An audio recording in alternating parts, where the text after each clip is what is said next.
Imagine this. 10 years from now, you are married to your best friend. Your love for each other has not changed since you exchanged your vows.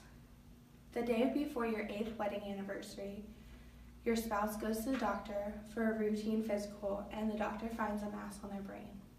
After further testing, it is discovered that your significant other has less than 6 months to live, and their physical functions will significantly deteriorate in the coming months.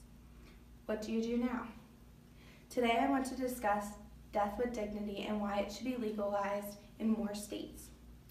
We will all come across death one way or another. Choosing to understand death with dignity will allow us to understand why people in this position may choose death over life. My resources are credible because the facts are from Death with Dignity organizations or real-life experiences. I will discuss the need of death with dignity, then the solution to the need, and finally I will discuss a woman who utilized death with dignity. Now we're going to take a look at death with dignity and why we should legalize it. Why do you think death with dignity should be banned? People believe that death with dignity should not be legalized because in their eyes it is murder.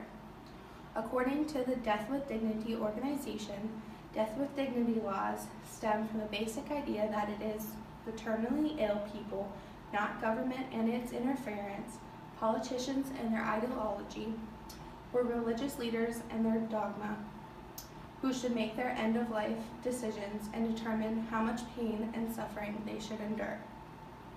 People who do not believe in death with dignity are getting in the way of people who want to choose this option. According to CNN Library, August 13, 2018, death with dignity is legal in 7 U.S. states and the District of Columbia. It is an option given to individuals by the law in the District of Columbia, Hawaii, Oregon, Vermont, and Washington. Only 7 of 50 states legalize death with dignity, allowing individuals to end their suffering. Dr. David Krug, August 28, 2018, tells us that individuals who choose death with dignity, they do not want to die in a hospital. They are knowledgeable of their options. They do not want to depend upon others for symptom management, and indeed, by their own report, their symptoms are unmanageable. Do you know more or all of the requirements to be accepted for death with dignity? Each state has their own act or law stating what is required to qualify for death with dignity. Hawaii's new Our Care, Our Choice Act will be in effect on January 1st, 2019. According to Sandra Dalton, April 30th, 2018, one of the requirements is that patients must self-administer the medication. This means that if the patient is not able to lift the prescription to their mouth and swallow the pill, then they do not qualify. The Death with Dignity organization tells us that patients must be 18 years or older to qualify with death with dignity in all states that are legalized.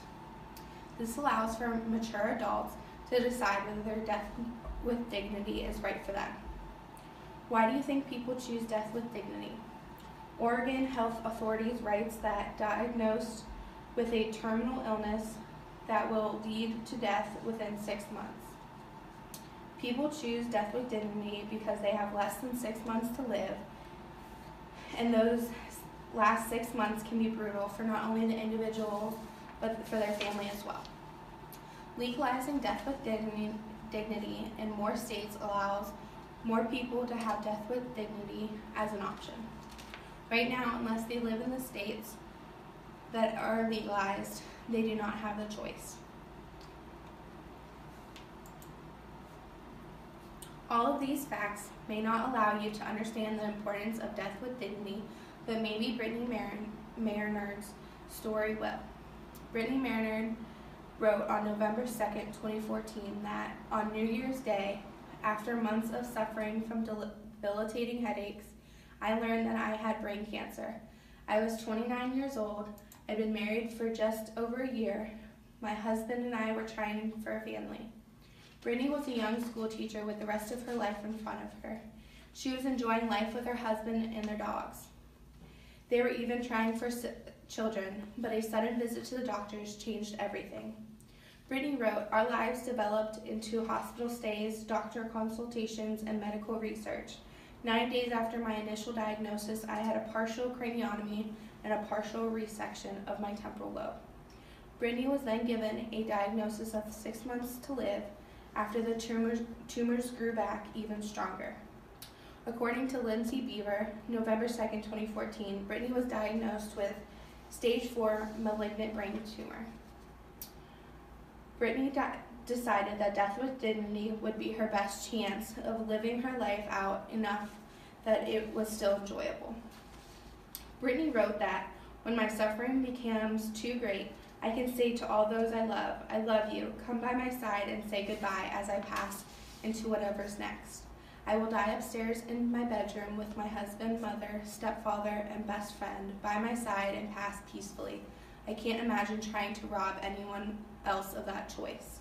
Brittany and her family picked up their lives to move to Oregon, where she could qualify for death with dignity. She decided to live every day to the fullest instead of letting the pain and suffering get to her, because too much for her and her family to bear wasn't good. Brittany passed away peacefully in her bedroom, surrounded by her closest friends and family on November 1st, 2014. Would you like death with dignity to be legal in your state? Brittany wanted it to be legal in California, where she lived with her husband. She was advocating for the legalization of death with dignity until she became too ill. Death with dignity has been discussed for why we need it, for it being the solution, and how a young girl utilized it to end her story. Death with dignity is not an easy way out of a terminal illness. It is a chance for the individual to decide how their story ends. It is a chance for them to pass away in peace with their family and friends beside them. They should not be shamed into their choices, and they should have the right to make this choice.